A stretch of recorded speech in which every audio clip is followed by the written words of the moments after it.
میرے عزیزو، موت کے بعد موت ایمان پہ آ جائے، اللہ راضی ہو جائے تو اصل ٹھکانہ تو جنت ہی ہے، جس میں یعنی انسان زندگی چاہتا ہے، موت سے ڈرتا ہے۔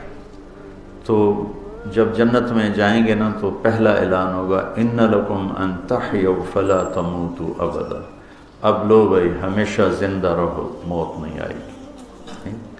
پھر انسان جوانی چاہتا ہے تو اعلان ہوگا لمبی زندگی ہے نا تو بڑھاپے کا خیال ممکن ہے آئے، تو دوسرا اعلان ہوگا ان لکم من تشبوا فلا تحرموا ابدا، لو بھائی اب ہمیشہ جوان رہو، کبھی بڑھاپا نہیں آئے گا۔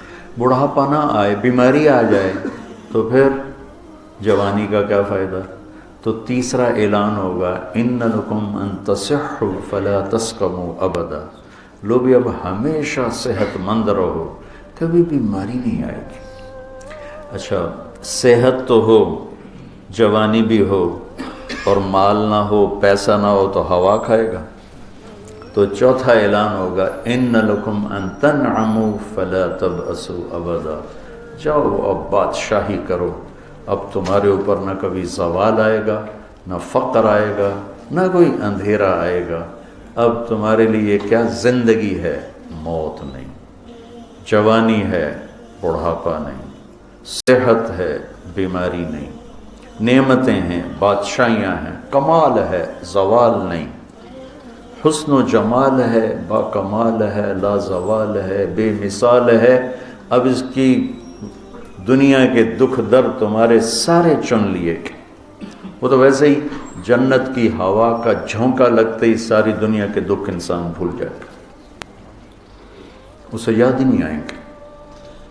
تو یہ اعلان جنت میں ہوگا، اور جنت میں جانے سے پہلے جنت کے 8 دروازے ہیں، جہنم کے 7 دروازے ہیں۔ اللہ سورہ رحمان میں جہنم کو بیان کرتا ہے تو فَبِأَيِّ آلَاءِ رَبِّكُمَا تُكَذِّبَانِ 7 دفعہ ہے، اور جنت الفردوس اور عام جنت کو بیان کرتا ہے تو جنت الفردوس کے بیان میں بھی فَبِأَيِّ آلَاءِ رَبِّكُمَا تُكَذِّبَانِ 8 دفعہ ہے، اور وَمِن دُونِهِمَا جنتان کے بیان میں بھی فَبِأَيِّ آلَاءِ رَبِّكُمَا تُكَذِّبَانِ 8 دفعہ ہے۔ یہ کیا خوبصورت جوڑ ہے کہ جہنم کے 7 دروازے ہیں تو فَبِأَيِّ آلَاءِ رَبِّكُمَا تُكَذِّبَانِ جہنم کے تذکرہ میں 7 دفعہ ہے، اور جنت کو 2 دفعہ اللہ نے بیان کیا ہے، ایک جنت الفردوس اور ایک عام جنت۔ کل میں نے بتایا تھا اللہ نے جنت الفردوس کو اپنے ہاتھوں سے بنایا۔ عام جنت جو ہے اس میں سے ما یحمل الظفر، یہ ناخن یہ میرے نبی نے فرمایا ناخن کے برابر، ناخن کے برابر کوئی چیز یوں اٹھا کے، کوئی چیز، مٹی لے لو، پانی لے لو، کوئی مٹھائی لے لو، کوئی روٹی کا ٹکڑا لے لو، کوئی چیز لے لو، کپڑے کا دھاگا لے لو، دنیا میں رکھ دو، ایک ناخن کے برابر جنت کی کسی چیز کو دنیا میں رکھ دو تو زمین سے لے کر آسمان تک روشن ہو جائے گا۔ سبحان، کمال، حد ہی ہوگی۔ یہ سورج کی روشنی 4.5 ارب میل تک جاتی، پلوٹو تک، اس کے آگے نہیں جاتی، آگے اور سورج، اور اس اتنی ساری چیز کی روشنی یہاں سے لے کر آسمان تک چلی جائے گی، اور آسمان کی بلندی کو آج تک دیکھا ہی نہیں جا سکے، اور خوشبو سے سارا عالم معطر ہو جائے۔ یہ 2 چیزیں ہوں، خوشبو پھیلے اور روشنی پھیلے۔ اور جنت کے جو دریا ہیں، انہار، ہم ترجمہ اردو میں بھی نہر کر دیتے ہیں، انہار سے نہر بنا دیتے ہیں، انہار من ماء غیر آسن، نہریں نہیں، دریا۔ نہر عربی میں دریا کو کہتے ہیں، بحر سمندر کو کہتے ہیں، نہر دریا کو کہتے ہیں۔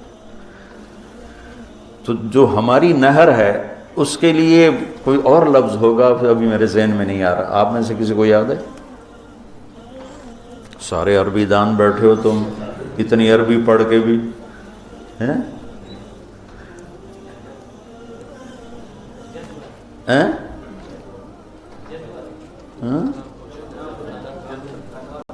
جدول، اچھا ہاں جدول، ہاں نہر کو، نہر چھوٹی ہوتی ہے دریا بڑا ہوتا ہے. تو جو جنت کے دریا ہیں، انہار من ماء غیر آسن، صرف ایک دریا نہیں، کئی دریا ہیں پانی کے، اور وہ گدلا نہیں اور وہ گندا نہیں ہوتا. انہار من لبن لم یتغیر طعمہ، اور دریا ہے دودھ کے، اس کا ذائقہ نہیں بدلتا اور وہ تھنوں سے نہیں نکلا.